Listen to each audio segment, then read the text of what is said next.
To bring in Arizona Congressman Andy Biggs to discuss that bill. Hello, Congressman. Thanks for joining us. Hey, thanks for having me. So the bill introduced by Democrats in the House and Senate today addresses a number of things. It would ban chokeholds and no-knock warrants. It would make it easier to prosecute police for misconduct, and it would require racial training within police departments, among other things. So what are your thoughts on this bill? Well, I think this bill is not ready for prime time, certainly. I think there are things that we could do, such as de-escalation training. I think that's important. I think part of the problem with if you do a no-knock arrest warrant ban, or if you say we're going to stop allowing the police to have access to military-grade equipment, what you're doing is you're actually letting the bad guys know that they're going to have an advantage in warrants, and you're letting the bad guys know that they're going to have the advantage on equipment. And really, what we should be doing is making sure we have. Congressman, I think we're having a little bit issues with your audio, but this weekend, Congressional Black Caucus Chairwoman Karen Bass said the bill is receiving a lot of support from Republicans. So do you see yourself supporting this bill and your colleagues as well? I haven't had a chance to read the bill yet, so I'll reserve judgment on it.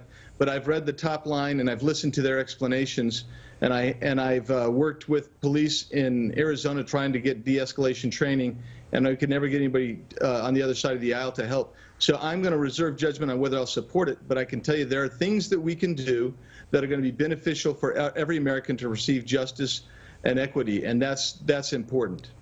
Right, and there are growing calls right now to defund police departments nationwide. That means taking funds away from the police and reinvesting them among other social and economic services.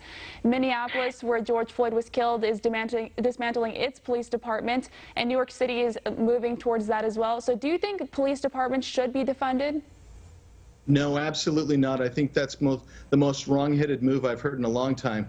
And I'm going to make a prediction to you. If they truly defund, you're going to have worse trained officers with less equipment. You're going to have more increased crime rates. Police officers are not going to want to serve. People who would be great police officers are no longer going to become police officers.